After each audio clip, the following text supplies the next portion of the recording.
വേഗം വരുന്ന നമ്മളുടെ കർത്താവായ യേശുക്രിസ്തുവിൻ്റെ ധന്യനാമത്തിൽ എല്ലാവർക്കും സ്നേഹവന്ദനം.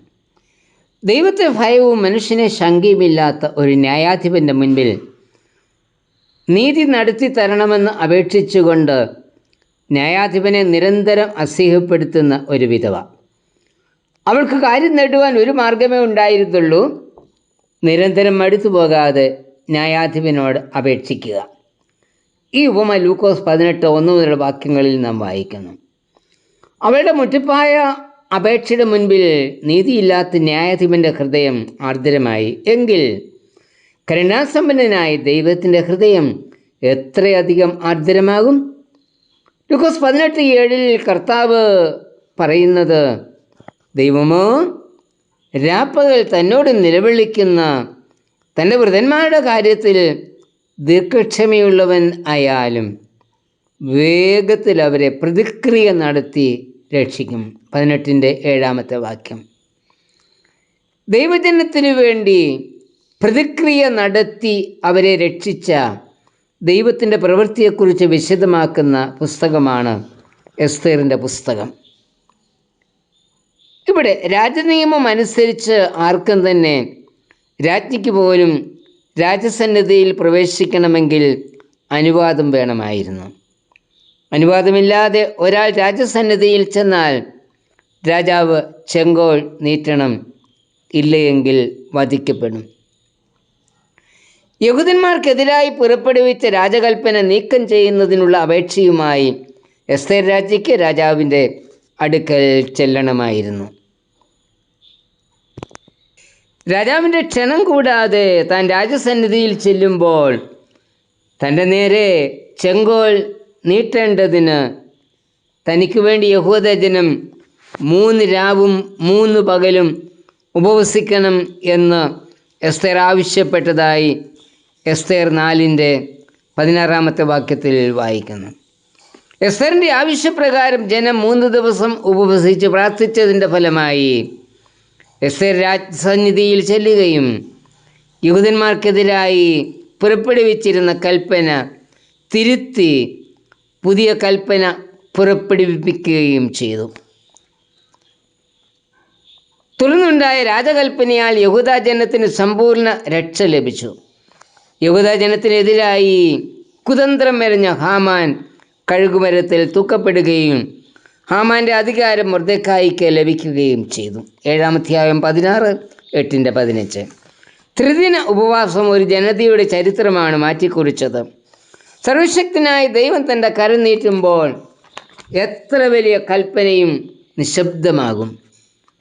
ദൈവമില്ല എന്ന് മൂഢൻ പറഞ്ഞാലും നിരീശ്വരവാദത്തിൻ്റെ നിയമങ്ങൾ നടപ്പിലാക്കിയാലും ചെങ്കടലിനെ വിഭാഗിച്ച് അതിൽ കൂടി തൻ്റെ ജനത്തിന് പാത ഒരുക്കിയവനും അഗ്നികുണ്ഡത്തിൽ എറിയപ്പെട്ട 3 യുവാക്കന്മാരുടെ രക്ഷയ്ക്കായി അഗ്നിയിൽ ഇറങ്ങിയവനുമായ ദൈവം കരം നീട്ടുക തന്നെ ചെയ്യും.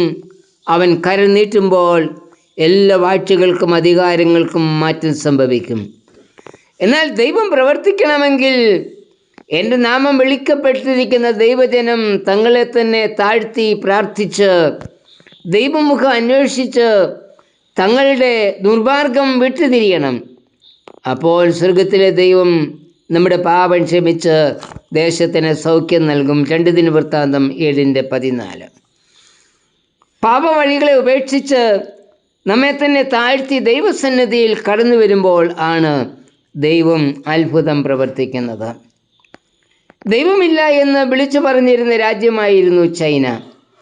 സഭ നിരന്തരം പീഡനം അനുഭവിക്കുകയും രഹസ്യ പോലീസുകാരാൽ എല്ലായ്പ്പോഴും നിരീക്ഷിക്കപ്പെടുകയും ചെയ്തിരുന്നു.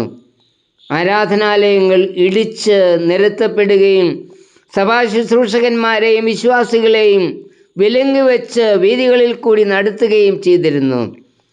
ചിലപ്പോൾ പിടിക്കപ്പെടുന്നത് ഭവനത്തിലെ പിതാവാകാം, മാതാവാകാം, മക്കളാകാം, സഹോദരനോ സഹോദരിയോ ആകാം. പിടിക്കപ്പെടുന്നവർക്ക് ഒരു തിരിച്ചുവരവ് ഒരിക്കലും ലഭിക്കില്ല. സങ്കടം ഒഴുകിയപ്പോഴൊക്കെയും ചൈനയിലെ വിശ്വാസ സമൂഹം വിശ്വാസത്തോടെ പറഞ്ഞു തങ്ങളെ സഹായിപ്പാൻ സർവശക്തനായ ദൈവമുണ്ട് എന്ന്. ഭരണകൂടത്തിൻ്റെ പീഡനത്തിന് മുൻപിൽ വിശ്വാസത്തോടുള്ള പ്രാർത്ഥന അവരുടെ കോട്ടയായിരുന്നു. പ്രാർത്ഥനയുടെ ഫലമായി ഇന്ന് വലിയ വ്യതിയാനമാണ് ചൈനയിൽ സംഭവിച്ചു കൊണ്ടിരിക്കുന്നത്. നമ്മുടെ പ്രാർത്ഥനാ ജീവിതം സജീവമായി തീരണം. തോമസ് ബ്രൂക്സ് എന്ന ഭക്തൻ എഴുതിയിരിക്കുന്നത്, തണുത്ത പ്രാർത്ഥനകൾ മുനയില്ലാത്ത അമ്പ് പോലെയും മൂർച്ചയില്ലാത്ത വാളുപോലെയും ചിറകില്ലാത്ത പക്ഷി പോലെയുമാകുന്നു. അത് തുളച്ചു കയറുകയില്ല, വെട്ടിമുറിക്കുകയില്ല, പറന്നുയരുകയില്ല. തണുത്ത പ്രാർത്ഥനകൾ ഉയരത്തിലെത്തുന്നതിന് മുമ്പ് തന്നെ തണുത്ത് ഉറഞ്ഞ് പോകുന്നു. നമ്മുടെ ദൈവം പ്രാർത്ഥന കേൾക്കുന്നവനാ. യഹൂദാജിനെ ഉപവസിച്ച് പ്രാർത്ഥിച്ചതുപോലെ നമുക്കും എഴുന്നേൽക്കാം, ദൈവസന്നിധിയിൽ ഉപവസിക്കാം, വിശ്വാസത്തോടെ പ്രാർത്ഥിക്കാം. രാജ്യത്തിന് വേണ്ടി, ഭരണകർത്താക്കന്മാർക്ക് വേണ്ടി, ദൈവജനത്തിനു വേണ്ടി, അവരെ പീഡിപ്പിക്കുന്നവർക്ക് വേണ്ടി നമുക്കും പ്രാർത്ഥിക്കാം. കർത്താവേ, രാത്രിയും പകലും ദൈവമുഖത്തേക്ക് നോക്കി നിലവിളിച്ച് പ്രാർത്ഥിക്കുവാൻ എന്നെയും ഒരുക്കണമേ. ആമേൻ.